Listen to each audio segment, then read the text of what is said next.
"Do you know what your best Christmas gift would be, Mom?" Ethan, my son, shouted across the dinner table in front of neighbors, relatives, and my 2 grandchildren who sat trembling. "It would be you disappearing from this house forever." My hands shook, the tray slipped, and the plates shattered across the wooden floor. Before I could react, Ethan leaned close to my ear and whispered, "Leave, Mom, before tomorrow becomes too late." But that night, when I pretended to sleep, the bedroom door opened gently, and Ethan's voice rose in the dark. "I'm sorry, Mom, but this is the only way." I realized I was about to lose something no one expected. Not my home, but my life. If you're still listening, tell me where you're watching from. Every comment you leave is another mark in this journey. And if this story has touched you, don't forget to hit like so it can reach even further. I didn't know how long I had been sitting on the icy wooden kitchen floor. From behind me, the awkward conversations of guests pretending nothing had happened still echoed. The Christmas lights along the window cast the same twinkling glow I'd loved for years, but tonight they only made my chest tighten, as if every last comfort was slipping away. I, Margaret Doyle, 70 years old, never imagined I would live to see the day my own son cast me out on the most sacred holiday of American families. Christmas used to be the sound of children's laughter, the scent of cinnamon and baked treats, the image of my husband, Robert, carving the turkey while I set the table. Yet here I was, alone on a cold tile floor, feeling as if the entire world I had built over 40 years had just collapsed. When I looked up, I saw Lindsay, my daughter-in-law, standing by the door with her arms crossed. Her eyes held not a single trace of sympathy, only annoyance mixed with impatience, as if I were a burden she had been forced to tolerate. "Are you all right?" she asked in a flat voice, clearly for the sake of the guests who hadn't yet left. I didn't answer. I couldn't. My mouth felt as dry as paper.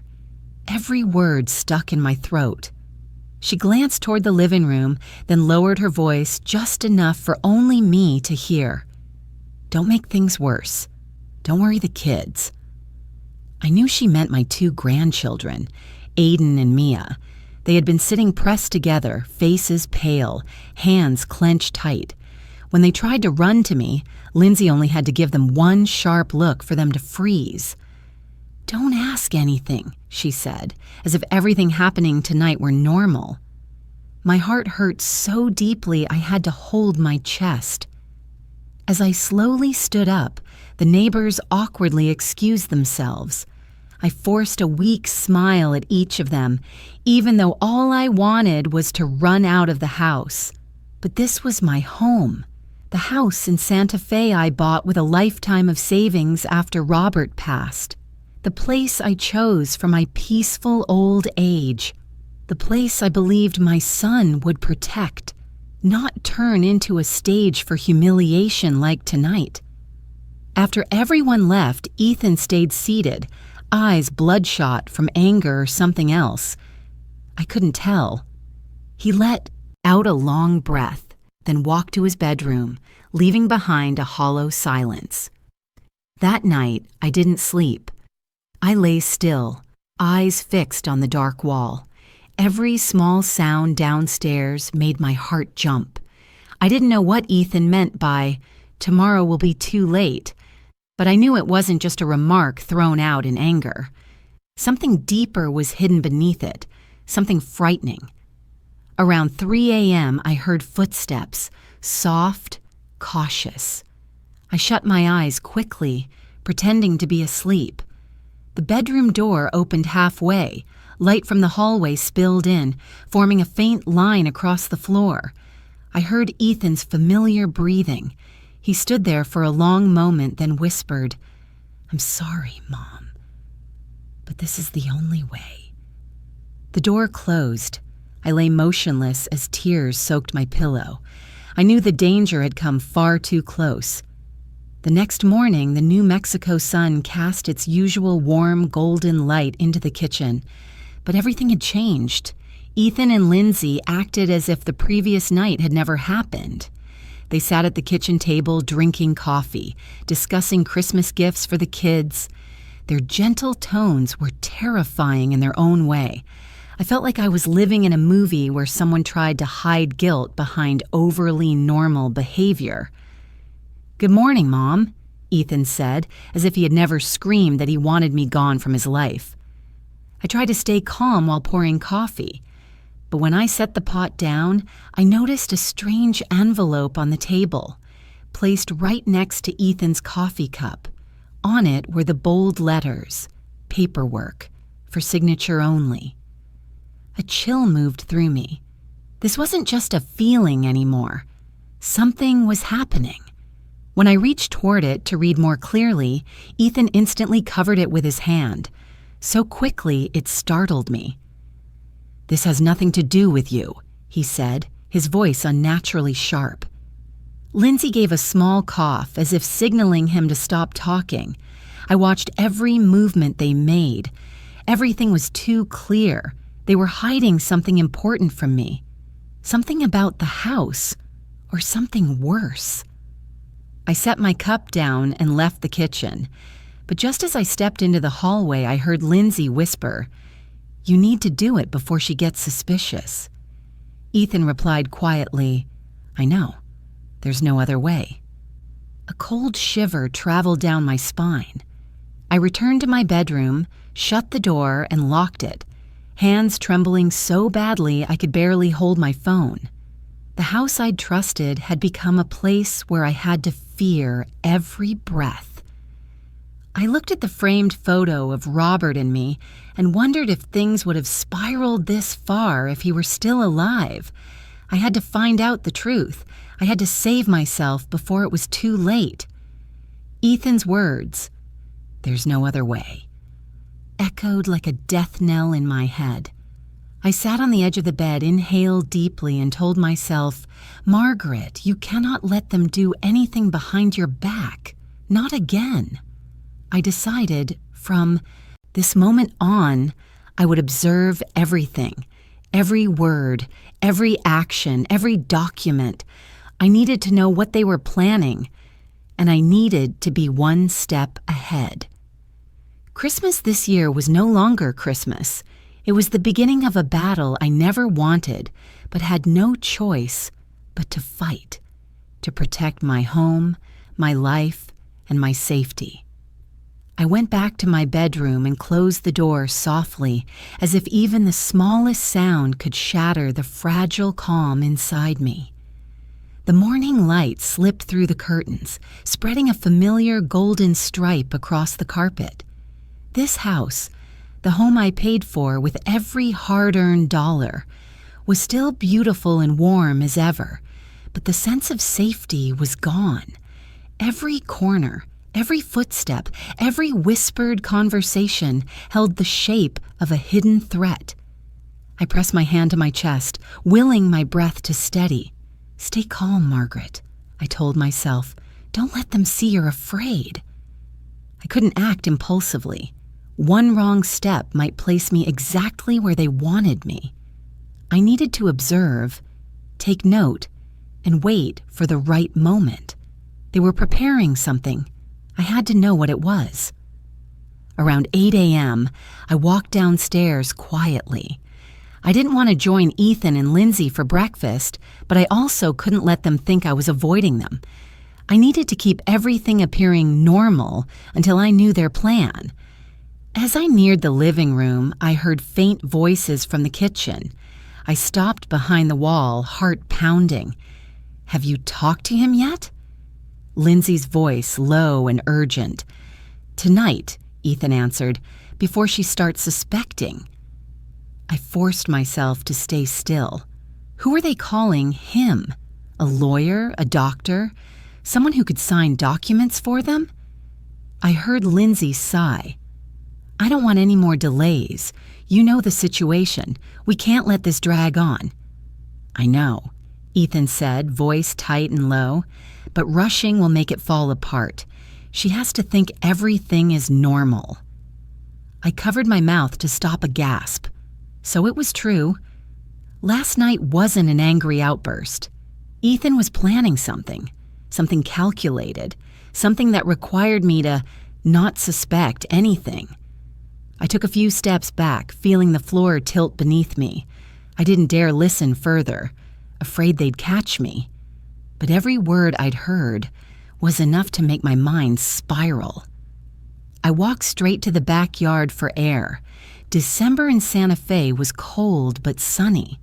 The dry desert wind brushed against the wooden fence, carrying the scent of pine from the Christmas tree we'd decorated just yesterday. The sky was so blue and peaceful, it felt cruel compared to what was happening inside the house. I sat on the old wooden chair Robert had built. I closed my eyes, trying to hold on to a memory warm enough to steady me. But instead of comfort, I felt emptiness. When Robert was alive, Ethan never dared raise his voice at me. Now, he not only raised it, but used words, sharp enough to carve open my heart. A door creaked. I opened my eyes to see Lindsay walking out with a trash bag in her hand. She looked at me for a moment, then said with polite falseness, "Would you like to come inside for lunch? The kids are waiting." I offered a faint smile. "I'll sit here a little longer." She nodded, but her guarded expression didn't fade. She was afraid I had heard something, and that fear only confirmed how far they had already gone. About an hour later, I went inside to make more coffee. Ethan and Lindsay had taken the kids to basketball practice. Their absence made the kitchen feel slightly safer. I stood at the counter, forcing my hand not to shake as I lifted the glass pot. I had to look around carefully before letting out a shaky breath. I felt like an intruder in my own home. The house I'd paid for, repaired, cleaned, loved. When I set the mug down, something caught my eye near the kitchen table. A folded scrap of paper. I bent down to pick it up. It was just a torn corner, but enough to read the heading: Competency Evaluation, Patient Information. Name of patient, Margaret Doyle. My face flushed hot, then drained of color in the same heartbeat. I had to grip the counter not to fall. They were planning to have me declared incompetent, cognitively impaired, unable to manage my own finances. Were they trying to turn me into someone with no legal autonomy? One sentence could destroy everything I had. The court finds that she lacks decision-making capacity. If they succeeded, I would lose everything: my home, my bank accounts, my right to decide where I lived. I could be placed in a facility of their choosing. I would have no voice in my own life. Hands shaking, I crumpled the paper and hid it deep in my sweater pocket. I needed to stay quiet. I couldn't let them know I'd seen it. Near noon, Lindsay and the kids returned. Aiden ran to hug me, but seconds later, Lindsay called, "Aiden, Mia, go change and get ready for lunch." They let go of me instantly, confusion in their eyes. They were so sensitive. I knew they had sensed something wrong since last night, but Lindsay wanted everything controlled. She wanted them silent. At lunch, I tried to smile at the kids, but the heavy air made everything feel hollow. "You're not eating, Mom?" Ethan asked, sounding artificially casual. "I'm not hungry," I said. Aiden looked up, quietly asking, "Are you sad, Grandma?" Lindsay cut in immediately. "Don't ask grown-up questions." I looked into his eyes and saw fear. He had heard something, either last night or many nights before. Children know more than adults think.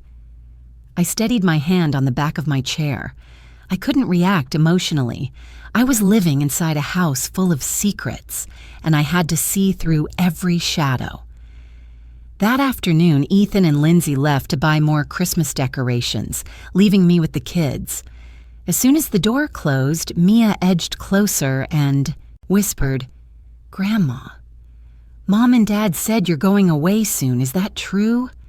My chest clenched. I knelt down and pulled them close. "No, sweetheart," I said softly. "No one gets to force me to go anywhere." Aiden watched me carefully, the weight of a 12-year-old who had carried too much.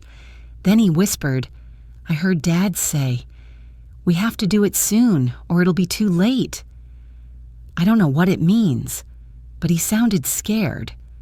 I stroked his hair. "Thank you for telling me." In that moment, I realized something painful. The children were being caught in the ripples of a deception they could not understand, and I, the grandmother they trusted, would have to protect them, even if I didn't yet know how. That evening, I didn't come down for dinner. I said I was tired and wanted to rest, but really I needed time to think. I sat by the bedroom window, watching Christmas lights flicker across the porch. The whole neighborhood of Cedar Crest Road glowed with holiday warmth, but inside my room, every breath felt urgent. I thought of the envelope labeled "for signature only." I thought of the competency evaluation form. I thought of Ethan's whispered words outside my bedroom the night before. Everything came together into a single picture, a deliberate plan with help behind it and with time to prepare. And I, someone who once believed that loving and sacrificing were enough, now had to learn how to protect myself from my own flesh and blood. I stood up, locked my bedroom door, and whispered into the darkness, "Enough, Margaret. You have to find the truth. You cannot let them move first." That was the moment I knew I was no longer the mother who simply endured. I would observe, listen, remember every sign, and when the time came, I would act. My battle started on this very Christmas night. The next morning, I was cleaning dishes in the sink when I heard a car stop outside. Through the small window beside the kitchen, I saw Ethan step out with a young man in a light gray suit. The Santa Fe sunlight reflected off his polished shoes, and his gait leaned forward as if trying to appear friendly, though it didn't come naturally. I froze, the unease from the night before rushing back. Ethan opened the door first, then turned and gestured for the young man to follow him inside. "Come in, Mark. This is my mother." I wiped my hands quickly on a towel and straightened up. The man approached and held out his hand. "Good morning, Mrs. Doyle. I'm Mark Preston, the family attorney. I'm here to assist with a few matters regarding the protection of your assets." I didn't shake his hand. I simply looked straight into his eyes too polished for me to trust. "Family attorney," I repeated. "Since when?"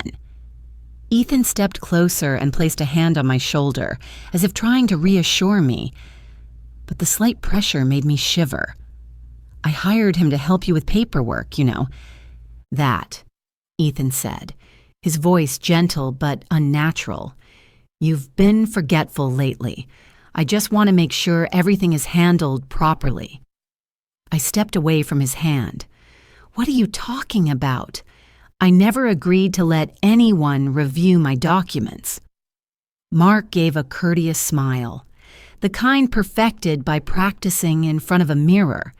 "Don't worry, Mrs. Doyle. I only want to ensure your finances are arranged optimally. Many older individuals recently have been vulnerable to mistakes in managing assets. We simply want to protect you from unnecessary errors." His tone was soft but hollow, every word carefully selected to sound kind but devoid of sincerity. I crossed my arms. "I don't need help." Ethan jumped in immediately. "But you do, Mom. You're not young anymore. I'm just trying to support you." The words lodged in my throat. I remembered every payment, every bill, every insurance document. I had handled all of it myself without a single mistake. Yet now my son stood before me, telling a stranger that I was no longer capable. My hands tightened to stop them from trembling. "Mark," Ethan continued, "why don't you show Mom those documents?" Mark opened his leather briefcase and took out a thick stack of paperwork. He flipped a few pages, then handed me a clipped set, speaking in the same even tone. "These are just a few basic forms. We prepared them in advance to save time." I looked down. The first line struck me like a blow.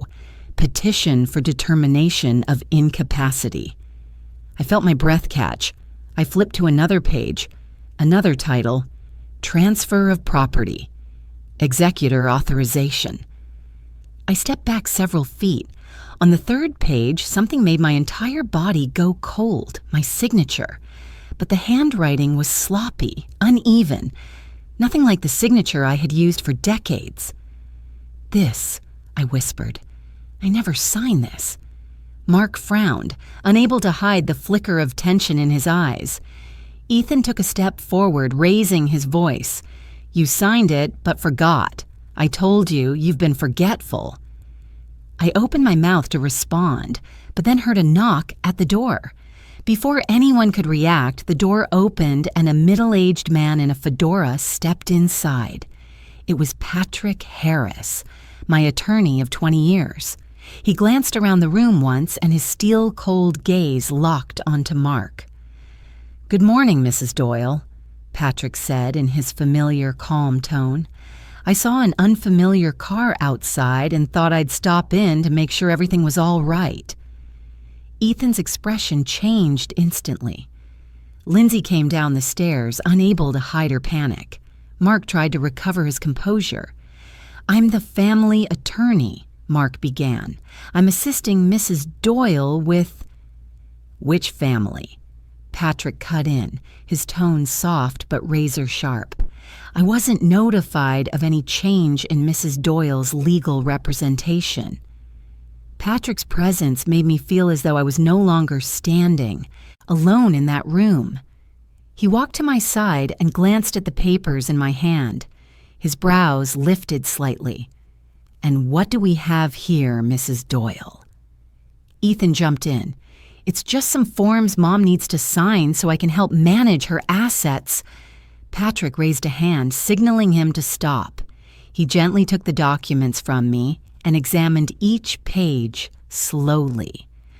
The more he read, the darker his expression became. When he reached the forged signature, he turned to Mark.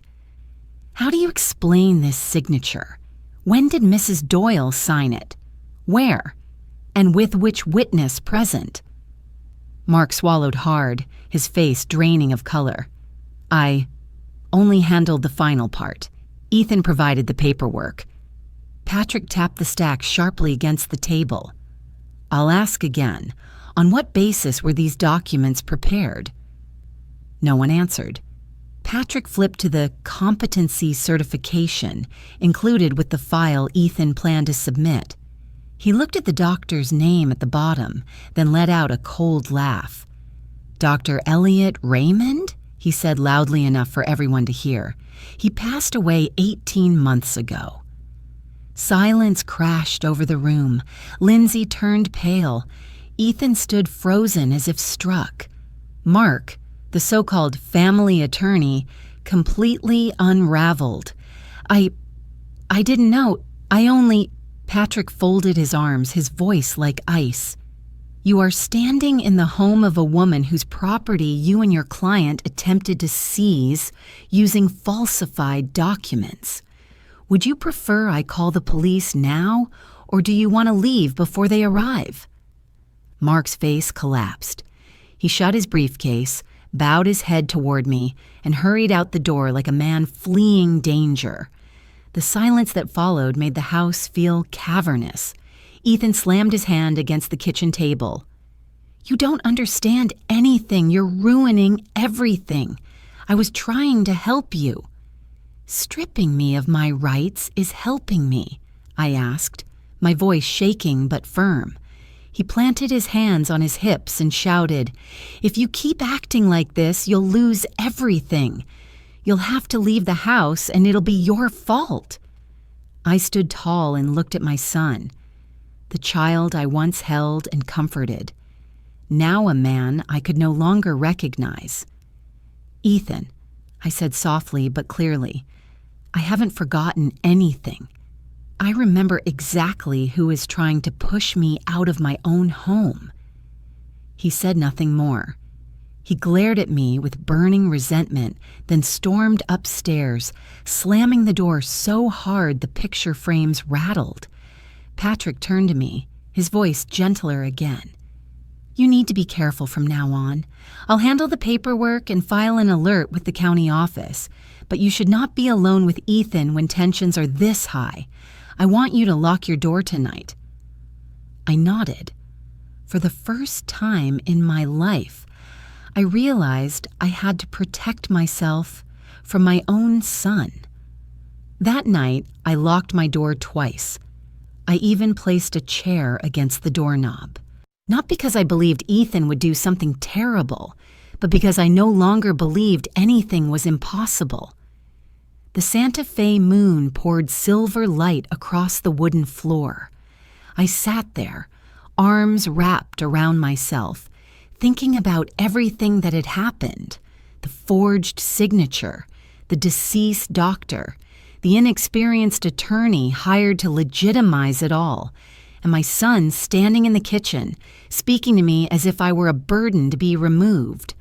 When the house finally fell silent, I heard Ethan's footsteps move down the hallway. He stopped right outside my door. Didn't knock, didn't speak, just stood there. I held my breath, gripping the edge of the chair. Then the footsteps resumed, fading away. I knew clearly nothing was over. This was only the surface of something deeper and far more dangerous. I closed my eyes and told myself, from now on, you must be stronger than ever, Margaret. You cannot break. I woke earlier than usual. I had barely slept. Every gust of wind against the roof tiles, every faint click in the hallway sent a jolt through me. In the house that once felt like my final refuge, all I felt now was a creeping unease. I stepped out of bed, willing my legs not to shake. The early Santa Fe light slipped through the curtains, casting faint golden stripes across the wooden floor. I inhaled deeply, reminding myself to stay alert, to look carefully, to listen to every detail, no matter how small. The first thing I wanted to check was the bedside drawer, where I kept a small blue notebook I had carried for years. It held Patrick's phone number, bank information, password hints, and notes about my assets. I kept it there because no one had any reason to touch my personal things. But this morning, when I opened the drawer, I froze. The notebook was gone. I tore through the drawer. Nothing. I opened the second drawer. Nothing. I checked my purse, the living room, even the kitchen cabinets. Still nothing. The one notebook I had never misplaced had vanished. A chill ran down my spine. No one knew the value of that notebook except those who understood what was inside. And in this house, only 3 people had access to it: me, Ethan, and Lindsay. I stood in the middle of my bedroom, closed my eyes. A memory flashed unexpectedly. About 2 months ago, I slipped in the bathroom. I had only bumped the wall lightly, but it left me dizzy. I remembered Lindsay rushing in, insisting I rest, and she volunteered to tidy my room. I thought it was kindness. But now... I suddenly remembered lying on the bed for more than half an hour, eyes closed from the headache, while Lindsay moved around the room, opening drawers, rearranging blankets, then leaving with something in her hand. Heat rose through my chest. If she had been searching for something, that moment had been perfect. I sank onto the bed, gripping the blanket to steady the vertigo. They had prepared, not for days, for months. To be sure, I called Patrick. He answered almost immediately, his tone alert and serious. "Mrs. Doyle, are you all right?" "No," I said honestly. "My notebook is gone." Patrick fell silent for a beat, then spoke quickly, almost like a command. "You need to check your bank accounts right now. And I'll look up your property records in the Santa Fe County system. I have a bad feeling." I heard fast typing on his end. After a few minutes, Patrick exhaled sharply. "I found it. A request to transfer ownership of your home has been filed under Ethan Doyle's name." I blurted out, "Oh, dear God," Patrick continued. "The file includes a form with your signature, but," he paused, "the handwriting is close, but it's missing the curved stroke you always use in your M. I know your signature well." My throat tightened. There was no doubt now. Everything had been happening behind my back for a long time. "Patrick," I said, trying not to let my voice shake, "they prepared long before I realized anything." "Yes," he replied, "and they waited for the right moment to make you think you were slipping. If I hadn't arrived yesterday—" He didn't finish the sentence, but I knew exactly how it would have ended. I thanked him and hung up. A heavy silence filled the room. I placed my hand against the wall to steady myself. I refused to cry. Tears right now would only weaken me. I wasn't allowed to be weak anymore. When I entered the kitchen, I saw Lindsay standing there, fidgeting with a dish towel. Her eyes flicked toward me in alarm before she quickly looked away, as if afraid I had discovered something. That startled look told me she knew I was suspicious, and she was scared. Not scared of me, scared that their plan was cracking. Lindsay forced a smile. "Would you like some coffee?" "No," I said softly but firmly. I saw her shoulders tense. Lindsay was usually controlled, composed. But this morning she couldn't hide her nervousness. Maybe Ethan had told her what happened yesterday. Maybe they had rehearsed their next steps, but clearly the disruption had shaken them. I sat at the dining table and stared at her without speaking. Within seconds, Lindsay fled the kitchen, her steps too quick to be casual. I began gathering every important document in the house: the deed, savings accounts, insurance, investment papers, the purchase contract for the house, even small slips of paper with password hints. I placed everything into a small suitcase I had never used. I knew I had to store them somewhere else. They could not remain under this roof. When I slid open another drawer, I noticed something else missing. The folder containing the copy of my home purchase contract. It was gone too. The one item they needed to complete their scheme. No longer in its place. There was no longer any doubt. Piece by piece, day by day, they had prepared the path to take everything. And I, foolishly, had not seen it. I gripped the edge of the cabinet, trying not to let a sob escape. In the afternoon, my 2 grandchildren returned from school. Normally, they would run up to me, hugging me tightly and telling me all about their teacher, their friends, their new games. But today, they only stood at the doorway looking at me with cautious eyes. Aiden lowered his head. Mia held her brother's hand, squeezing it tightly as if searching for safety. I opened my mouth to call them over, but Lindsay appeared behind them immediately and said quickly, "You two go do your homework. Your grandmother is tired and a little confused." I looked straight into her face. "What did you just say?" Lindsay shrugged, her voice steady. "They need to know you're going through a difficult time, so they can be prepared." Aiden looked at me, then at his mother, then back at me. His eyes were full of turmoil, as if he didn't know whom to believe. The sight pierced my heart. I wanted to go hug them, but I knew Lindsay would use it to reinforce her story that I was unstable.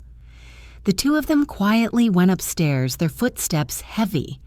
I remained standing in the kitchen, feeling as if I had just lost something else. The closeness of the 2 grandchildren I loved more than life itself. That night, after the children were asleep, I checked the suitcase I had prepared once more. I placed all the documents inside, locked it, and slid it beneath the bed. I knew even that wasn't truly safe, but it was better than leaving everything out in the open.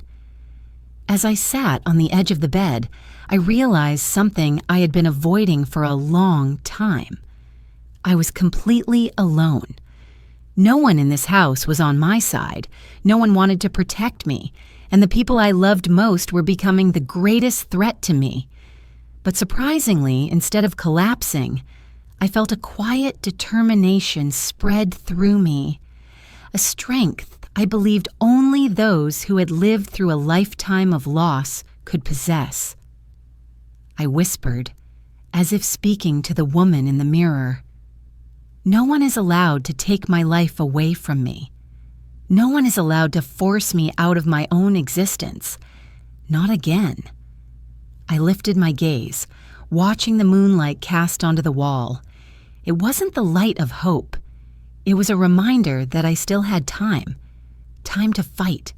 Time to hold on to what belonged to me, even if I had to stand alone in this battle.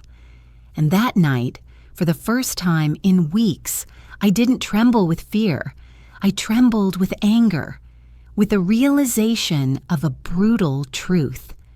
They had been watching me for a long time. But they had forgotten one thing. I was not easy to break. I was sitting in the living room when the phone rang.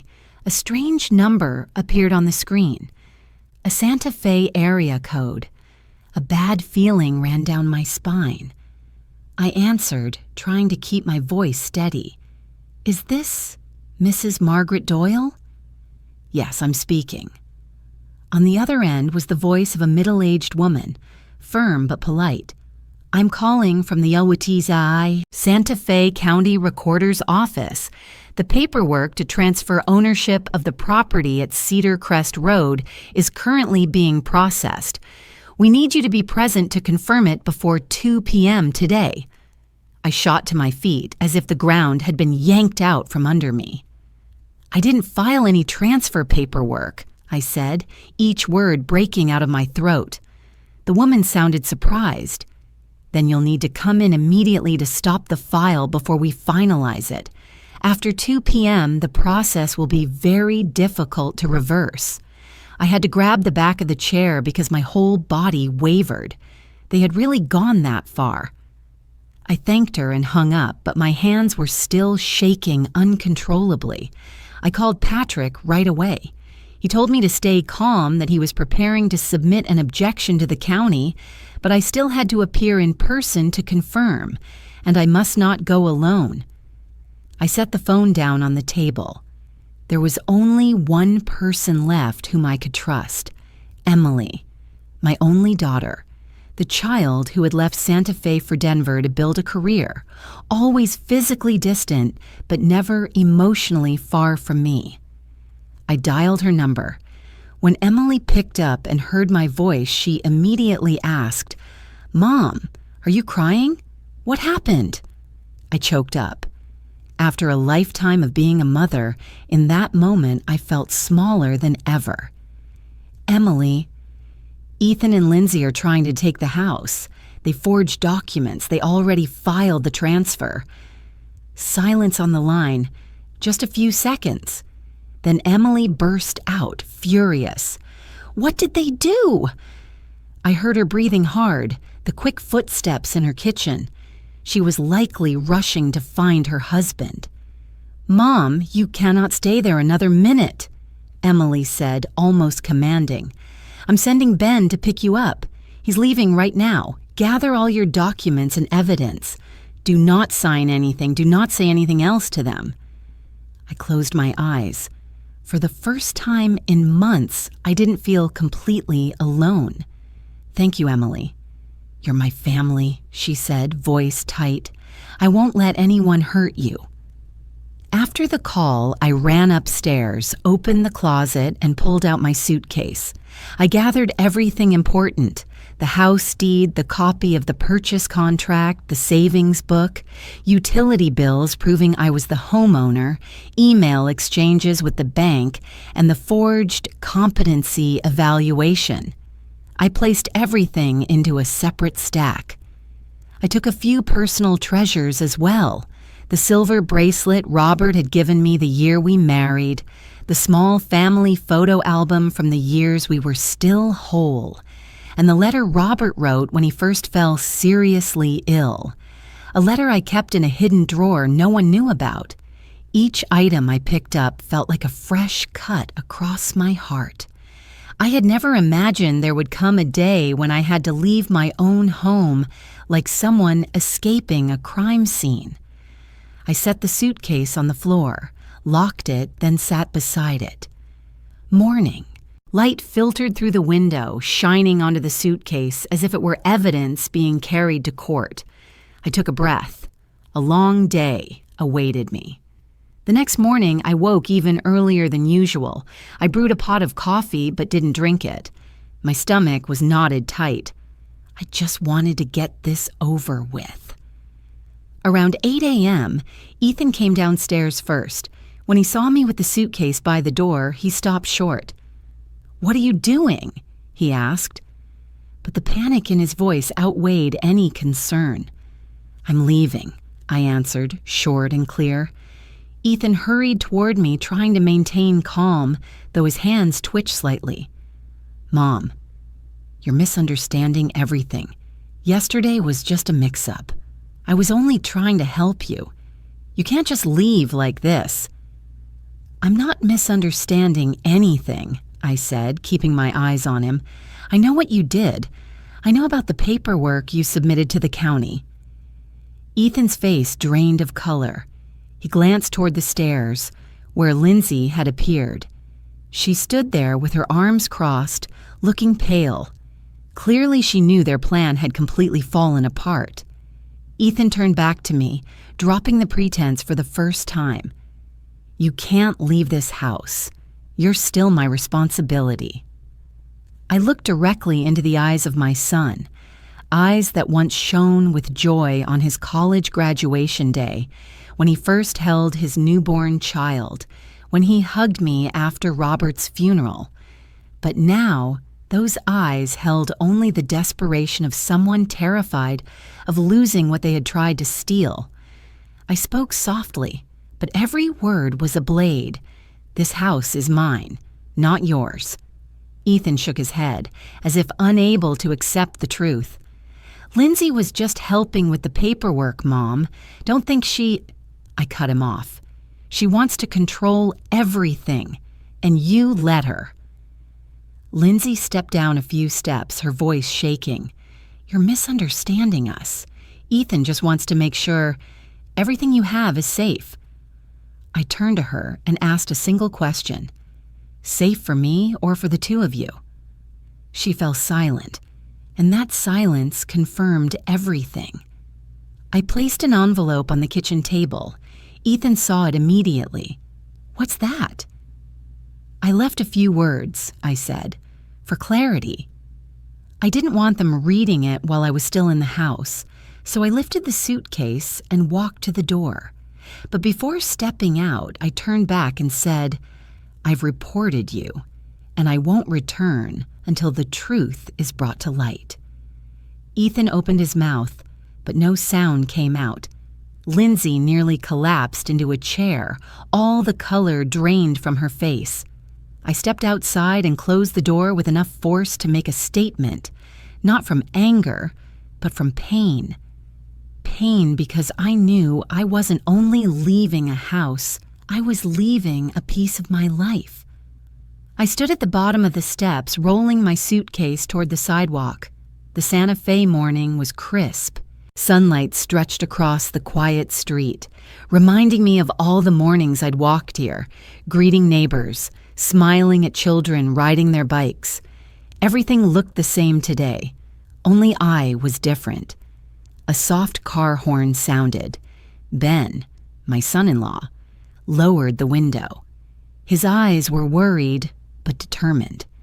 "I'm here to get you," he said.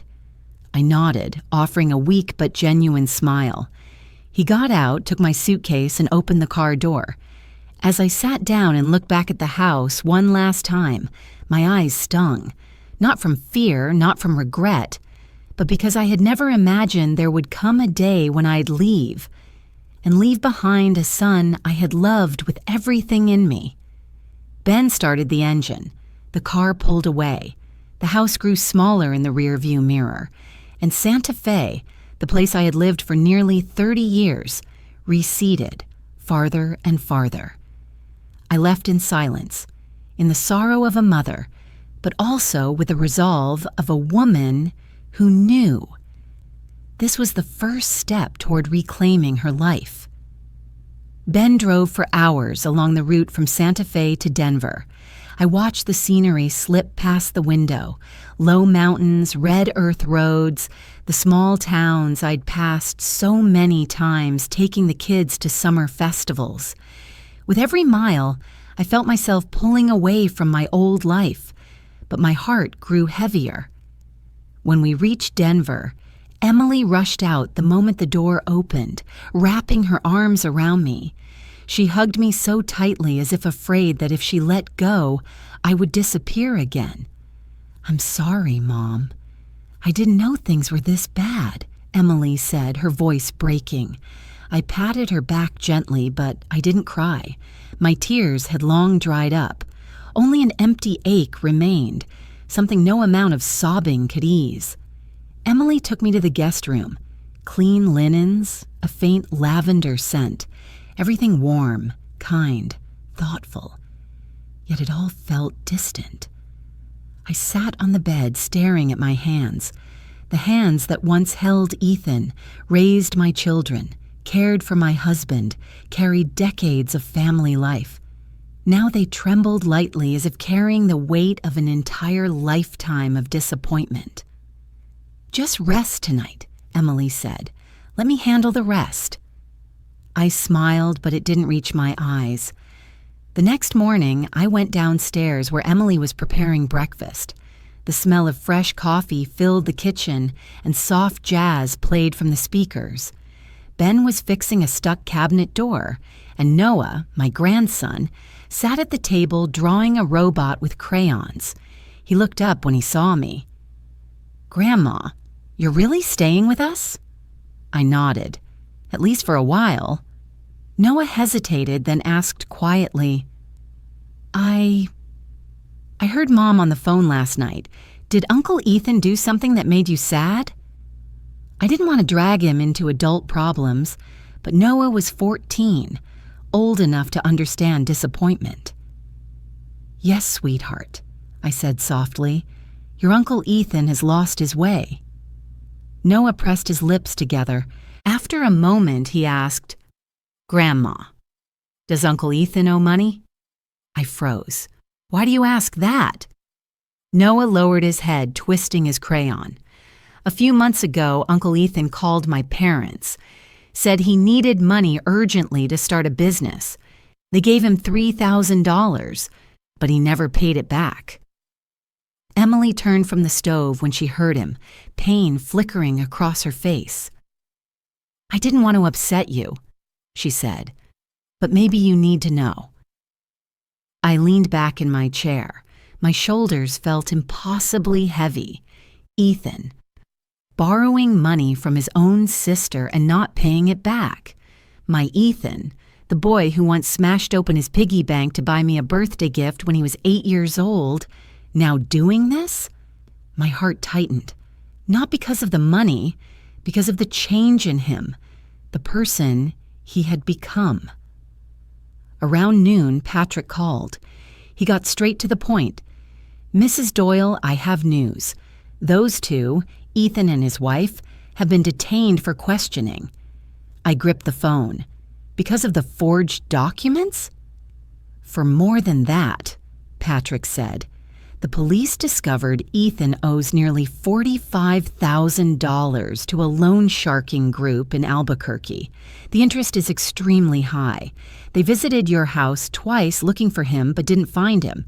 They believe Ethan was preparing to sell your property to pay the debt." I sat on the edge of the chair. The Denver floor beneath my feet felt like it was shifting. "Ethan owes that much?" "Yes. And Lindsay admitted during questioning that Ethan wanted to use your house to pay off the debt before those people came after him. My hands trembled. For the first time in days, I couldn't stop it. Patrick continued, "And one more thing you need to know. According to the report from the jewelry store, Ethan sold several pieces of your jewelry over the past 3 months, the ones Mr. Robert gave you." I closed my eyes. A sharp pain stabbed through my chest. Those pieces of jewelry weren't valuable in terms of money, but they were memories. The days when Robert and I were still young, still deeply in love, still making promises with our fingers intertwined. Each item was a fragment of the past, a piece of the husband who was no longer here. Yet Ethan sold them, without asking me a single word. I couldn't speak anymore. I just went still, as if all the strength had been drained from my body. Patrick lowered his voice gently. "I know this is very hard to accept, but leaving the house was the right decision. Now you need to provide them with every piece of evidence you have. The sooner the better." I answered softly, "I understand." That afternoon, I sat alone in Emily's living room. The Denver sunlight streamed across the carpet, forming a warm stripe of light. But nothing inside me felt warm. I picked up the photo album, the one I had taken from Santa Fe. I opened it page by page. A photo of Ethan as a child. Blonde hair, chubby cheeks, always clinging to my leg. A photo of his 10th birthday. Blowing candles, looking at me with eyes that sparkled like stars. A photo from his high school graduation, standing in the courtyard proudly linking his arm with mine. Who was the person in those photographs? Did that boy still exist, or had something taken him away long ago? I set the album down. A tear fell onto the page, the first drop after days of being dried out. I wondered, which moment did I miss? What didn't I see as he grew up? Was there still a way to save him? But deep in my mind, I knew the answer. There are children you can guide back onto the right path. And there are children who, no matter how far you reach out, still choose to walk into the darkness. And I, a mother who spent her whole life giving, finally had to understand. You cannot save someone who doesn't want to be saved. That night, I followed Patrick's instructions. I opened my laptop and changed every banking password. Savings, credit cards, retirement accounts, investment management. I canceled every secondary card Ethan once had, locked all automatic transactions, and activated 2-factor authentication. Emily watched me do each step, saying nothing. Only after I closed the laptop did she place her hand gently on my shoulder. "You're doing the right thing," she said. "You have to protect yourself." I nodded, but the emptiness inside me didn't disappear. 2 days later, the police called. A deep, serious male voice said, "We've reviewed part of the documents, but we need you to provide the original copies of everything, including the competency evaluation, the forged paperwork, and any evidence you have from Attorney Patrick Harris." I took a deep breath. "I'll bring them right away." "And, Mrs. Doyle," he added, "please prepare yourself. This case may expand beyond what we initially expected." I knew what he meant. Ethan hadn't just made a mistake. He had gone far, beyond the boundaries of law, morality, and even the bond between mother and son. I thanked him and hung up. I sat down, hands on my knees. The Denver sunset outside stained the sky in shades of gold and orange, beautiful in a way that felt cruelly peaceful, as if the world was indifferent to the storm inside a mother's heart. I thought of Ethan, the child I once cradled, the child who once wrapped his arms around my neck and called me Mom, and I whispered, to no one but myself, "Son, I've reached my limit. Saving you cannot be the reason I lose myself." For the first time in my life, that sentence rang clear as a vow. I must live. I must hold on to what remains. And this time, I choose to save myself. I had just set the stack of documents on the table when the phone rang again. A strange number appeared, but something sharp inside me warned before I answered. "Is this Mrs. Margaret Doyle?" A woman's voice, gentle, but with the tone of someone too familiar with tragic situations. "Yes, I'm speaking. I'm calling from the New Mexico Child Protective Services.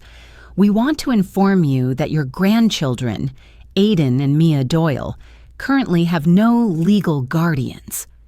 My heart seemed to stop. "Ethan and Lindsay have been detained," she continued. "Neither of them is permitted contact or care of the children until the investigation concludes. You are the only remaining direct family member." I gripped the phone so tightly my fingertips turned white. "So, where are they now?"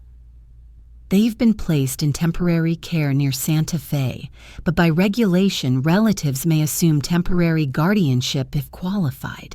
If you decline, the children will remain in care until the court determines next steps." I shut my eyes. The room felt smaller, closing in on me. I had left Santa Fe to protect myself. Now I had to go back to protect two children who had never done anything wrong. "How long do I have to decide?" I asked. "Today would be best, ma'am." I sat on the long couch in Emily's living room. The afternoon sun cast warm, golden light on the wall, but all I felt was a heavy gray fog settling in my chest. Emily walked in, and the moment she saw my face, she set her glass of water down abruptly. "Mom, what happened?" I told her everything. When I finished, Emily held her head in her hands, tears spilling uncontrollably. No way, Mom just escaped from them and now you have to go back?" "Not for Ethan," I said quietly. "For Aiden and Mia." Emily shook her head hard. "You've already suffered too much. You can't keep walking into things that hurt you."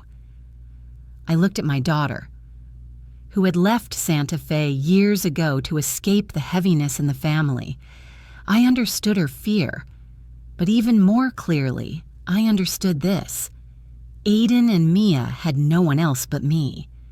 "I can't abandon them," I said. "I can't let them end up in a care center." Emily gripped my hand tightly. "But what if you get hurt again? What if—" Noah appeared halfway down the stairs, having overheard us. He walked forward with a surprising steadiness in his eyes. "I'll go with Grandma," he said. I turned toward him. "Noah, this isn't for you to—" But he shook his head. "Grandma shouldn't go back to Santa Fe alone, and Aiden and Mia must be terrified. You can't handle everything by yourself." Emily turned to her son. "Noah." "I'm old enough, Mom," he replied, "and I love Grandma. I want to help." I looked at the two of them, mother and son, caught between fear and devotion. Finally, I nodded. "All right, but only if your mother agrees." Emily stared at us both for a long moment, then exhaled, a breath full of worry and acceptance. "I'll pack his things." We drove to Santa Fe early the next morning. As the car wound along the mountain roads, I watched the red rock, cliffs, and familiar landscapes pass by with a heavy heart. Santa Fe, the place I once thought would be my final peaceful home. Now it was a place I had to return to as a disappointed mother, a grandmother who refused to give up. When we arrived at the children's care facility, my heartbeat grew so forceful I had to place my hand over my chest. The small building had a playground behind it, toys dusted with a thin layer of snow, like the childhoods of my two grandchildren, frozen in place. A social worker brought them to the waiting room. Aiden and Mia sat side by side, their eyes red, faces pale. Aiden looked at me first. He didn't run into my arms. He didn't smile. He simply looked, then asked in a choked voice, "Was it because of you that our parents got arrested?" It felt as if someone had torn my heart in two. I knelt so I was eye level with him. "Aiden, I did what I did to protect myself, and to protect you both." Aiden bit his lip. "But Dad said you don't love us anymore." I fought to keep my breath from breaking. "That's not true, sweetheart. I left because I was afraid something terrible would happen, and I came back because I couldn't let you suffer." Mia, the most sensitive of the two, burst into tears and threw herself into my arms. Her embrace made me shake, unlocking layers of pain I had tried to keep buried. Aiden looked at his sister, then at me. In his eyes, I saw fear, doubt, but deeper still, a quiet hope that I hadn't abandoned them. I opened my arms. Aiden stepped forward slowly, then finally hugged me tightly. The three of us sat on the waiting room floor, huddled together under the harsh white ceiling lights. I could feel Aiden's thin shoulders trembling, Mia's quick, shallow breaths. Two innocent children thrown into chaos they never caused. I patted Aiden's back, whispering, "I promise. I will never leave you again, no matter what happens." He nodded against my shoulder. We were taken into a small meeting room to complete the paperwork. The social worker looked at me, her expression gentler now. "We need to confirm that you wish to assume temporary guardianship?" "I do," I replied, without hesitation. "You'll need to sign several forms and take full responsibility for the children during the investigation." "I understand." Noah stood beside me, one hand on his suitcase, the other on my shoulder, as if reminding me I wasn't alone. After nearly an hour, the woman handed me a sheet of paper. "Congratulations, Mrs. Doyle. You've been granted temporary custody of Aiden and Mia Doyle." I looked at the paper. Simple, a few signatures, a few stamps. But to me, it felt like a reminder that even in the middle of disaster, something was still worth fighting for. On the way to the car, Aiden clung to my hand while Mia held Noah's. The children walked so close that I sensed they were terrified that if they let go, they'd be pulled back into that cold room. When we got into the car, I turned to the back seat.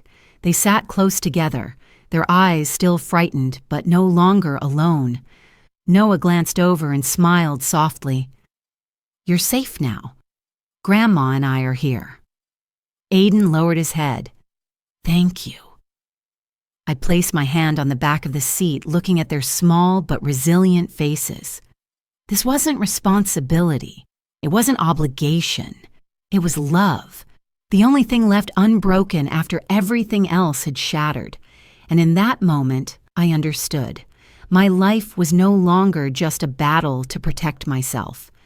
I had just taken on two lives who needed me, two hearts that had done nothing wrong, two children who deserve love, not to become victims. I turned toward the wheel, my voice soft but firm as steel. "Let's go home." Home, not Santa Fe, not the old house swallowed by darkness, but the place where I could protect them. In that moment, for the first time in many long months, I no longer felt like I was fighting alone.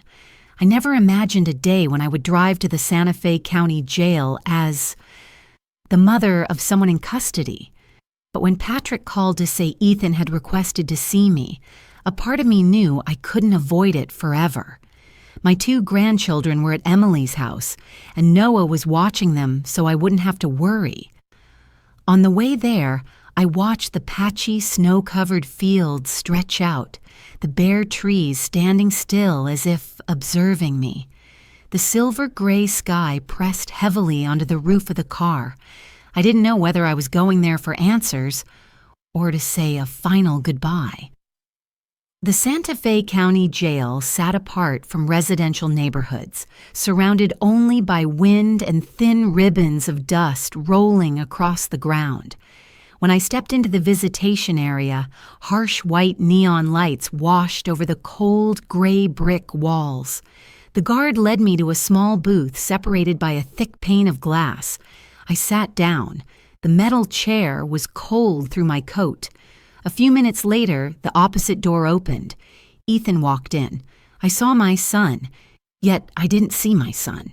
His face was gaunt, patchy stubble along his jaw, eyes bloodshot as if he hadn't slept in days. The arrogant posture he used to carry himself with was now only a faded shadow. Ethan lifted the phone and gestured for me to do the same.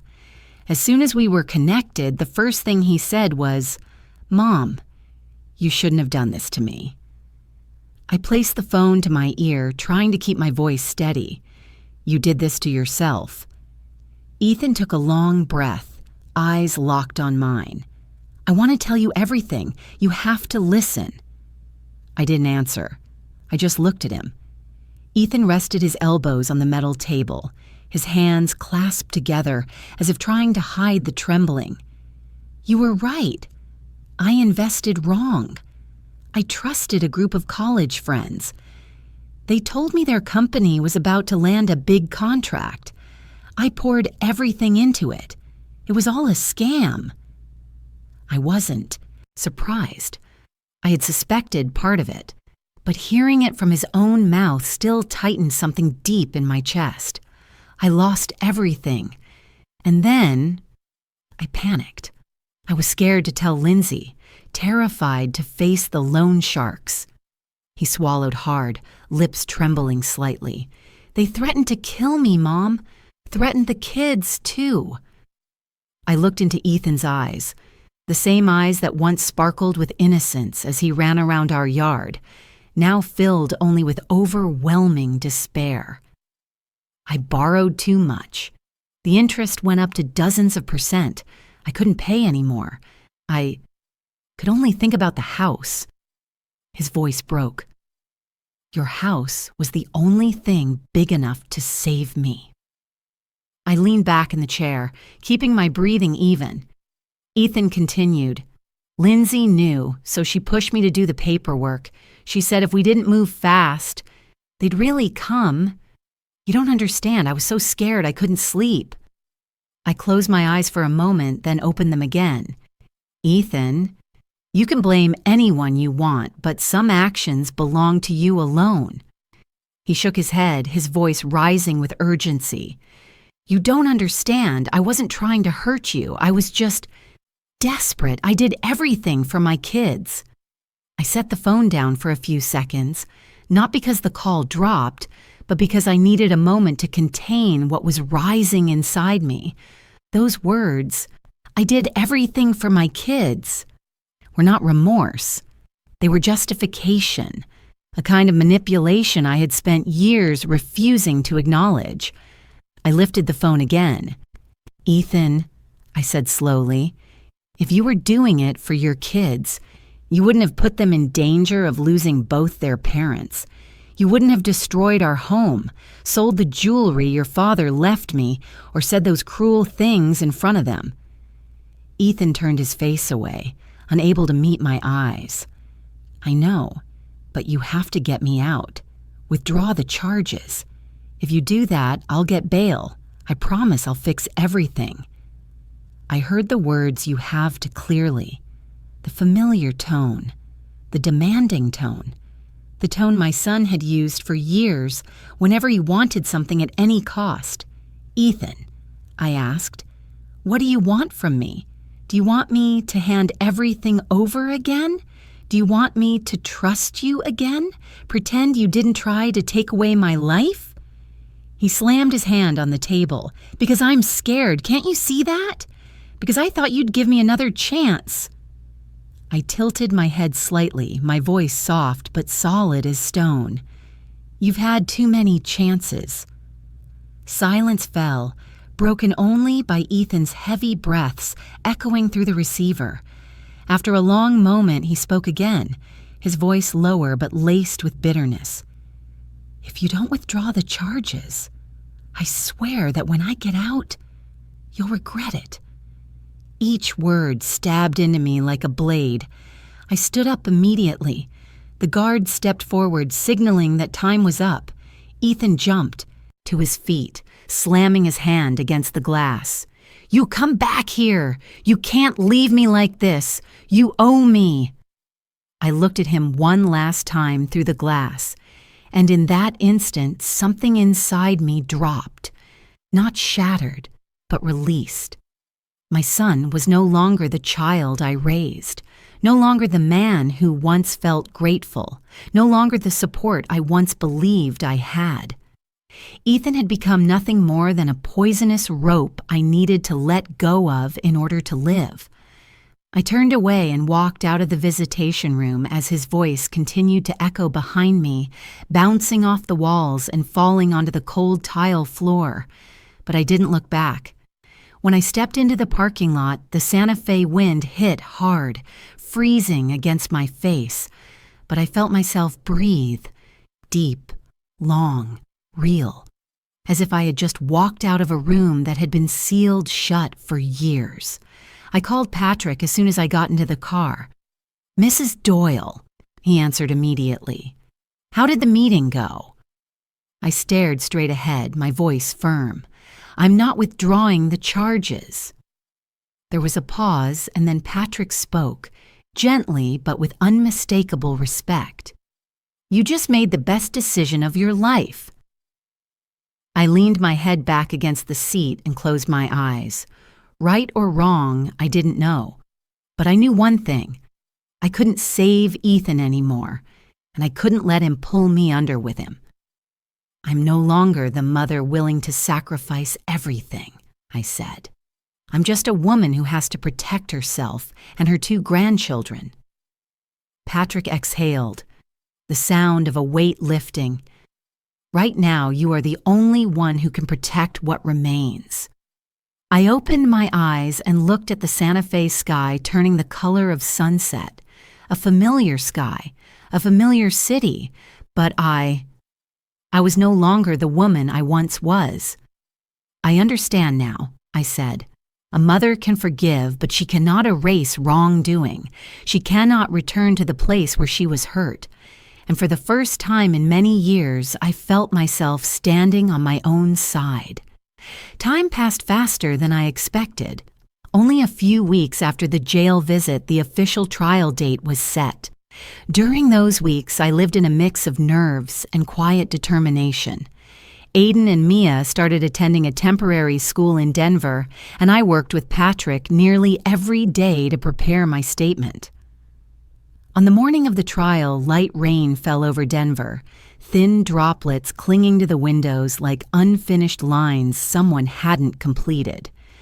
As we drove to Santa Fe, Aiden sat silently in the back seat, hugging his backpack. Mia leaned her head on Noah's shoulder. The entire car felt the weight of a day that everyone understood would change our lives. The Santa Fe County Courthouse wasn't large, but as I stepped up those gray stone stairs, the weight felt as heavy as walking into the final chapter of my life. Patrick walked beside me, holding a thick case file. His eyes were sharp, like a man ready for a legal battle, long overdue. I squeezed Aiden's hand. He looked up at me, his eyes both brave and painfully young. "You okay, Grandma?" he whispered. I smiled softly. "Yes, sweetheart, thank you." We entered the courtroom. Ethan was led in from the back door, hands cuffed, wearing an orange jumpsuit. I heard Mia exhale sharply. Aiden gripped my hand so hard I had to rotate my palm, just so he wouldn't hurt himself. Ethan scanned the room, his eyes passing over us. I saw something flicker there, something like regret. But it vanished as quickly as it appeared. When his gaze finally rested on me, all I saw was an empty space I couldn't name.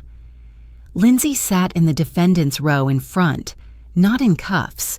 She looked noticeably thinner, her face ashen, eyes lowered like someone who no longer had the strength to resist. The trial began.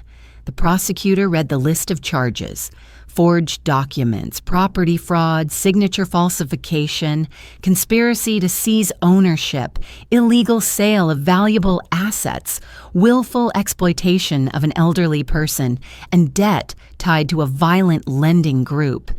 Each sentence struck me like a hammer. I knew Ethan had gone astray, but I never knew he'd gone that far.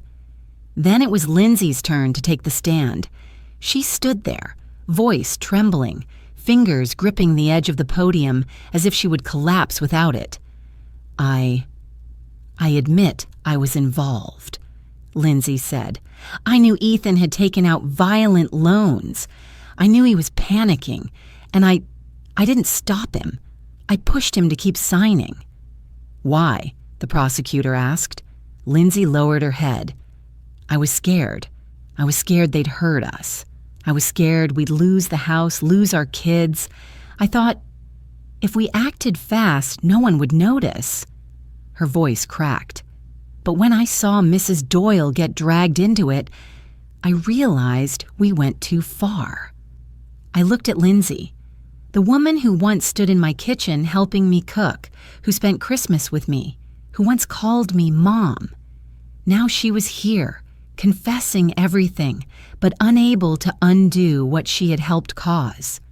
When the judge called my name to speak, my steps faltered for a moment. I walked up, placing my hands on the podium. The room fell silent. "I didn't come here for revenge," I began, my voice strangely calm. "I came here to choose justice, not just for myself, but for the two innocent children sitting behind me." I saw Aiden lift his head slightly, eyes rimmed in red. "I once believed love could fix everything," I continued, "but sometimes love blinds us, allowing others to hurt us again and again." I looked at Ethan. My son broke the law. He broke trust. But the worst part is that he broke the image of the mother I thought I was. I cannot ask for leniency for him.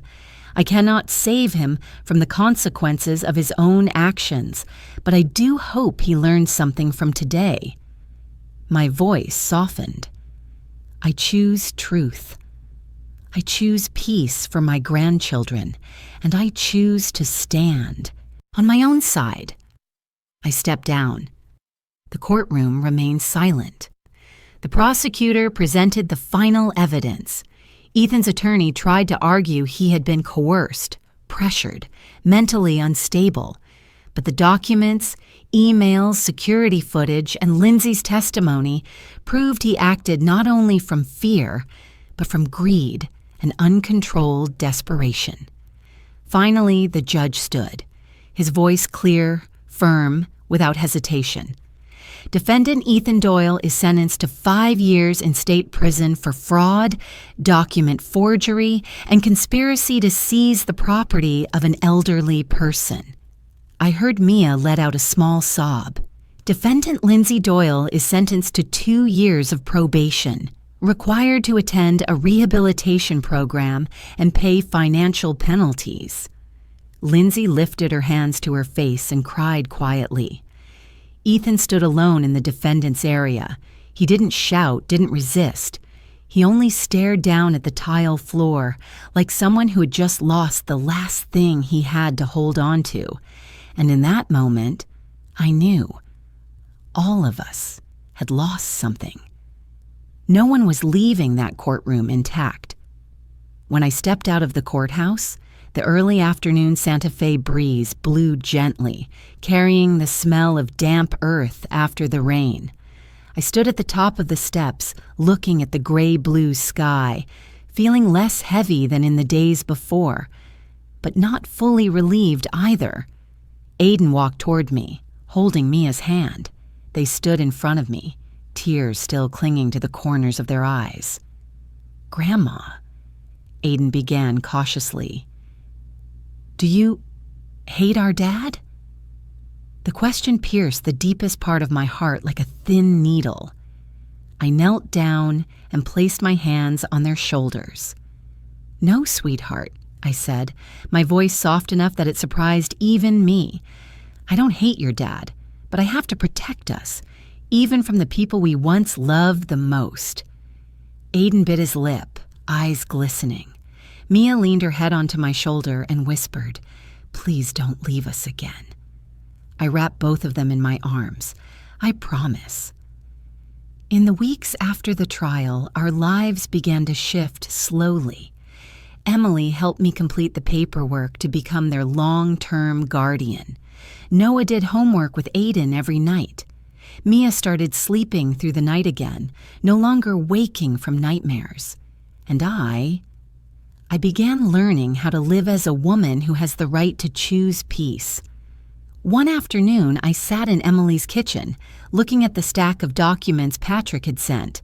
On top was a real estate report for the Santa Fe market. I knew I had to face the next step. I would sell the old house, not because I hated it, but because I couldn't keep living in a place that had been turned into a weapon against me. I called Patrick. "I want to list the house," I said. He wasn't surprised. "That's a good decision. Selling it is the final step in separating yourself from the past." And I knew he was right. 2 months later, the house on Cedar Crest Road officially belonged to a young family. They loved the backyard, the wide porch, and the old pine tree where Robert used to hang Christmas lights. I looked at the key one last time before placing it into an envelope. No tears, only gratitude, because I had survived long enough to choose the day I would let go.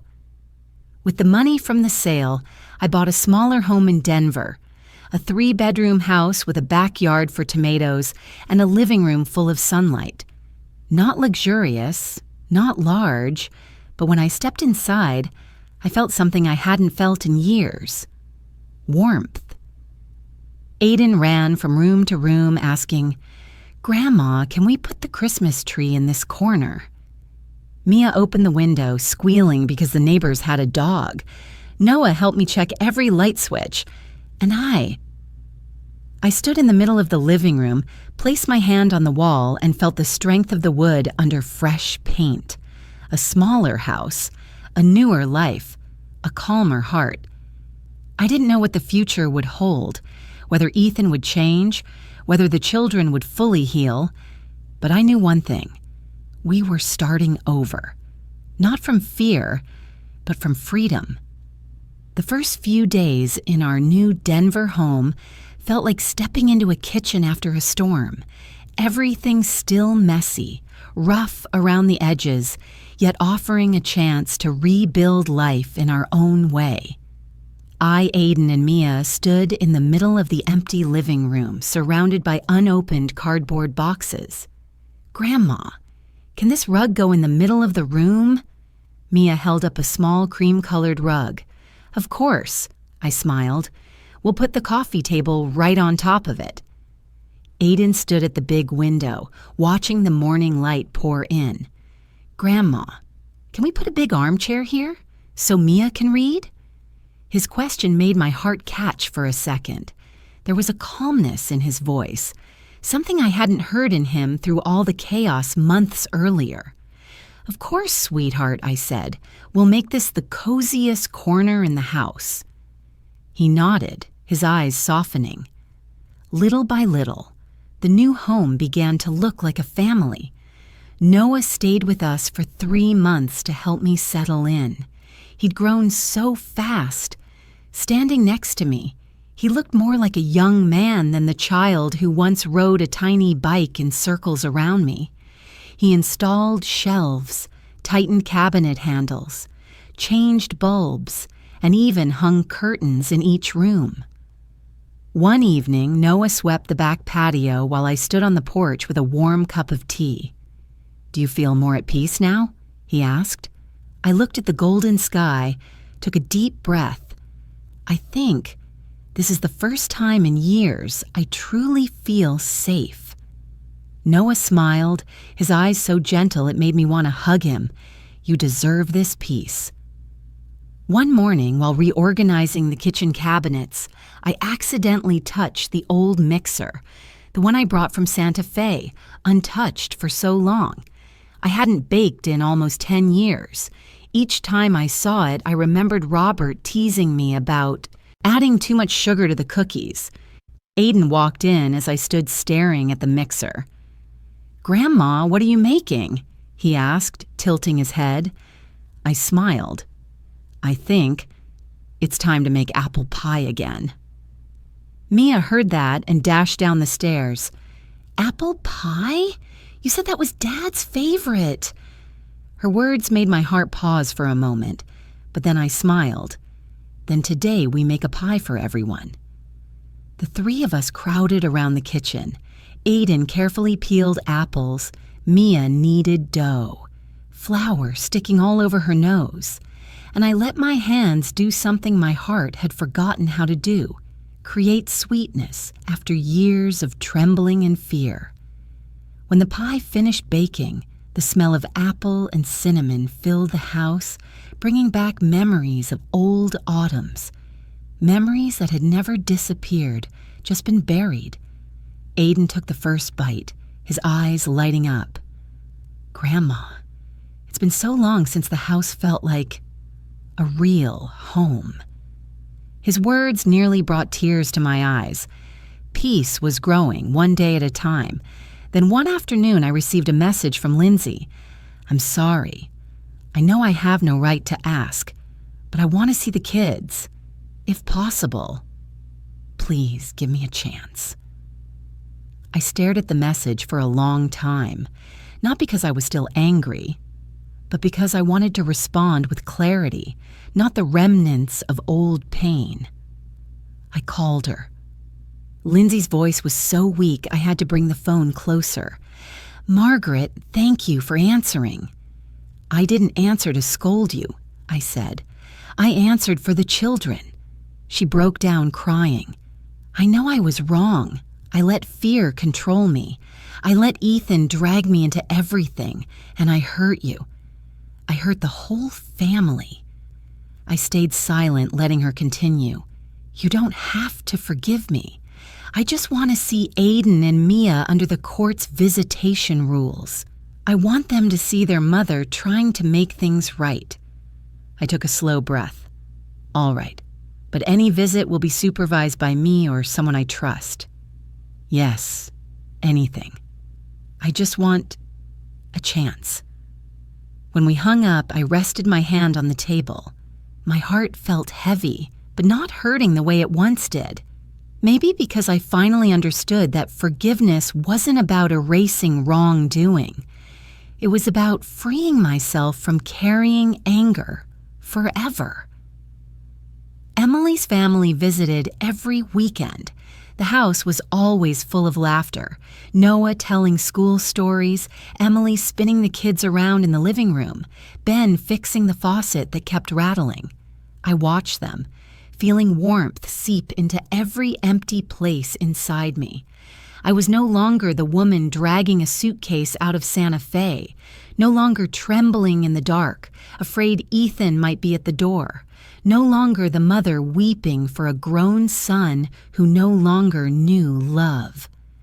I was now a woman standing in the middle of a family, imperfect, incomplete, but genuine and kind. And that night, when I lay down in bed, I realized something astonishing. I slept straight through until morning. No dreams of the old house, no sound of doors opening, no fear of running. I simply slept, peacefully, fully. Another morning, under a bright Denver sky, I sat at the kitchen table with a brand new notebook. The first page was blank. No past, only future.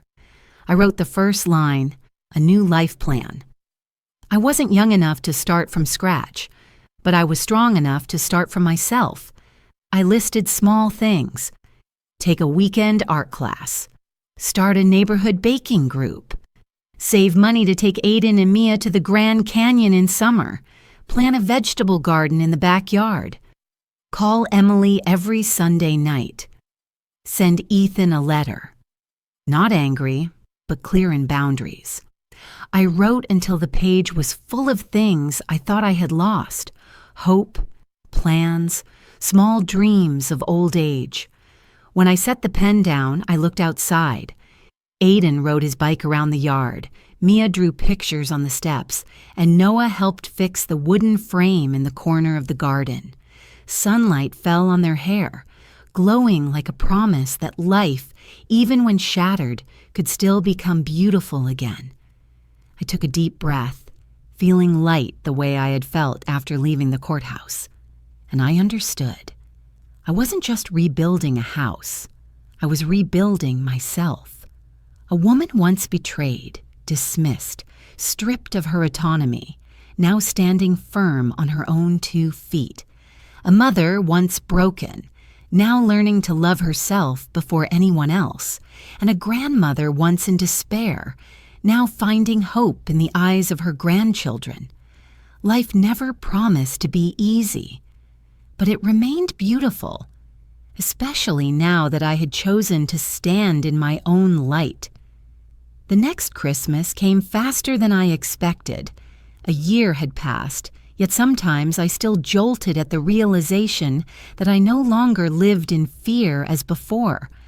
On the first December morning, as I hung a wreath on my front door, the Denver wind was cold but no longer made me shiver. I looked at my small but warm house, white-painted wood, black-framed windows, golden light glowing from the living room. And I knew I had truly entered a different chapter. Aiden and Mia ran around the living room, each holding a box of decorations. Aiden was careful, placing each peppermint ornament exactly where he wanted it, while Mia was enthusiastic, but kept knocking over the lights. I listened to their laughter fill the house, blending with the smell of warm apple pie from the kitchen, and in that moment, my heart tightened with emotion. A year ago, we were all broken. A year later, this laughter was what brought us back to life. Noah appeared from the kitchen with 2 cups of hot chocolate. "Grandma, I made an extra one. Do you want more marshmallows?" I laughed. "I do. I need a lot of marshmallows." He placed the cup into my hand, then looked around the house. "You know, I've never seen a place feel this warm." I touched his hand gently. "Thank you, Noah. I couldn't have done this without you." He smiled, his eyes warm like firelight. About a week before Christmas, I received a letter from the Santa Fe County Jail. The sender was Ethan. His handwriting was no longer shaky or scattered like the letters from the beginning of the year. Only 3 short lines. "I'm trying to change. If you agree, I want to see you and the kids. I understand you don't owe me anything. I just want to see them. Ethan." I held the letter for a long time, not because I was easily swayed, but because I realized I was no longer afraid. I had learned to distinguish between forgiving and forgetting. Forgiving meant I no longer let the pain control my life. Forgetting was impossible. The next day at dinner, I said to Aiden and Mia, "Your dad wrote a letter. He wants to see you." Mia froze a little. Aiden put his fork down, looked at me for several seconds, then asked, "Is Dad okay, Grandma?" I nodded. "Better than before, but he has to take responsibility for what he did.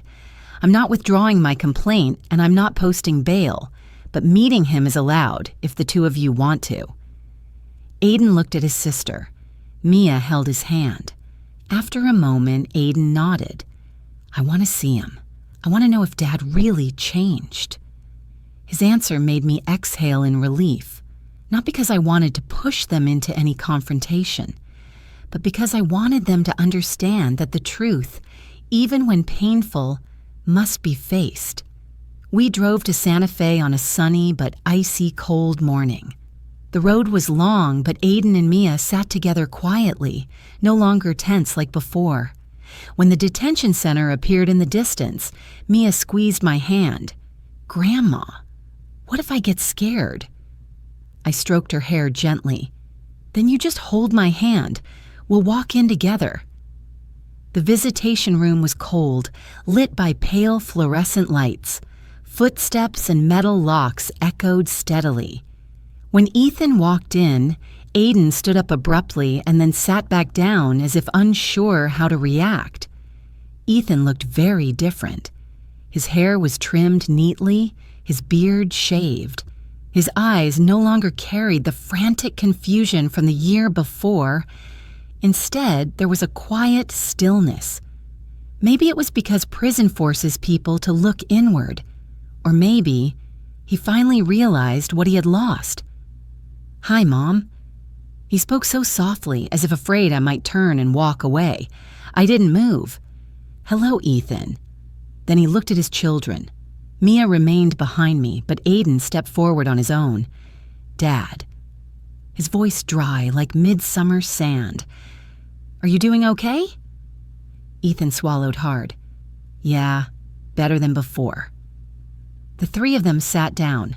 I stood close, giving them space but remaining near enough for Aiden and Mia to feel safe. Ethan lowered his head. "I'm sorry for everything. No words are enough. I hurt everyone, made you lose your home, and made your grandmother lose her trust." Aiden blinked. "Did you really change?" Ethan looked up. In his eyes, I saw something I had not seen in a long time. Sincerity. Slow, but sincerity nonetheless. "Yes, I'm trying." In the rehabilitation classes, they make me write down everything I did, every detail. I looked back, and I was scared of myself. No one said anything for several seconds. The ceiling fan was the only sound. "We don't hate you," Mia said, her voice trembling but clear, "but we're scared." Ethan covered his face with both hands and took a deep breath. "I understand, and I'm not asking you to forgive me right away. Knowing you're safe, that's enough for me." I looked at my son. The man who had pushed me to the edge of despair now sat in front of me like someone trying to gather the scattered pieces of his own life. I said gently, "Ethan, I forgive you, but forgiveness doesn't mean forgetting, and I'm not interfering with your sentence." He looked at me, his eyes turning red. But this time, there was no anger, no blame, only acceptance. "I know. You're doing the right thing." And I, for the first time in many years, felt my heart finally settle. Not because Ethan had completely changed, not because everything was back to the way it was, but because I realized I had walked through the pain and stood on the other side, stronger, calmer, and free. The visit ended in silence, but it was no longer a heavy silence. When we stepped out of the detention center, Aiden held my hand. "Grandma, I feel better." I smiled. "So do I." On Christmas Eve, my house glowed with warm lights. Emily, Ben, and Noah drove from Denver carrying a whole box of cookies. Our new neighbors, an elderly Mexican couple across the street, brought over a pot of fragrant red pozole. The dinner table was full of dishes I had spent the whole week preparing: herb-roasted chicken, mashed potatoes, pumpkin pie, and the apple pie Aiden insisted on rolling the dough for himself. Mia folded each napkin into the shape of a Christmas tree, following an online video tutorial. When everyone sat at the table, laughter spread from the living room all the way to the back door. I looked around at the faces I loved, the people who stood by me at my weakest, the ones who helped me understand that life never abandons anyone who is still willing to open their heart. Noah lifted his glass. "This is the most special Christmas I've ever had," Aiden chimed in, "because of Grandma." The whole table burst into laughter, and I had to turn away to wipe the corner of my eye so no one would notice. After dinner, I stood on the porch. Snow drifted softly, settling on the roof, reflecting the golden lights. Aiden and Mia played in the yard, and Emily wrapped her arms around me from behind. "You've come such a long way," she said. "I'm proud of you." I held my daughter's hand. I'm proud of myself, too. And for the first time in my life, I understood deeply what the word freedom truly means. Not the absence of responsibility, not the absence of ties, but choosing not to let the past define the future. That year took many things from me. My trust, my sense of safety, the image of the perfect mother I once clung to. But it returned something far more precious. Myself, strong, protective of my dignity, loving in the right way, and knowing where my boundaries stand. I lifted my head toward the snowy night sky. 1 year earlier, I walked out of my old house with a heart full of wounds. 1 year later, I stood here, peaceful, whole, and I knew life, even after it's been shattered, can still become unexpectedly beautiful. On an early New Year morning, I stood at the kitchen doorway, watching sunlight stretch across the wooden table, and I found myself smiling. Life sometimes turns so gently. One small moment reminding you how far you've come. From a mother lost in fear, manipulated by her own child, I became a woman who could finally stand up and protect her own dignity. I no longer trembled at a knock on the door, no longer jolted awake, afraid of the dark. I had saved myself, something I never imagined I could do a year earlier. Aiden and Mia sat at the table teasing each other over breakfast. They had changed in a way only hearts that were once hurt and then healed can change. Stronger, softer. They understood what justice meant, what compassion meant. And that love never means accepting harm. I saw the brightness in their eyes and knew the truth, no matter how painful, had freed them from the questions that once haunted them. Ethan still wrote letters every month. The first ones were short, awkward, fragmented. Then slowly they grew longer, more sincere. Not pleas, but lines of accountability, small yet earnest efforts to rebuild himself. I didn't know when Ethan would change completely, but I knew people could remake their lives if they truly wanted to. Forgiveness didn't mean returning to the past. It only meant I no longer allowed old wounds to dictate my future. One morning, I stood in my new kitchen. The mixer reminded me of Robert, of winters long gone, of kitchens that were no longer there. I put flour, eggs, and sugar into the bowl and turned on the mixer. The scent of dough blended with apple and cinnamon, warming my heart, little by little. When the baking tray went into the oven, I heard Aiden shout in the living room, Mia laughing like a small bell, and I knew the smell filling the house wasn't just baked apples. It was the fragrance of a new life, peaceful and steady. I opened my planning notebook and wrote one more small line on the last page. Kindness is not meant to be exploited, and saying enough is sometimes the deepest act of self-love. It was the greatest lesson I had learned, one I hoped those listening to my story could find for themselves too. I returned to the table, set down the freshly baked tray, and a wave of gratitude washed over me. Grateful I didn't collapse. Grateful I had my children and grandchildren. Grateful for those who believed in me, lifted me up. And grateful for the strangers, the ones listening to this story, who took the time to walk with me through this difficult journey.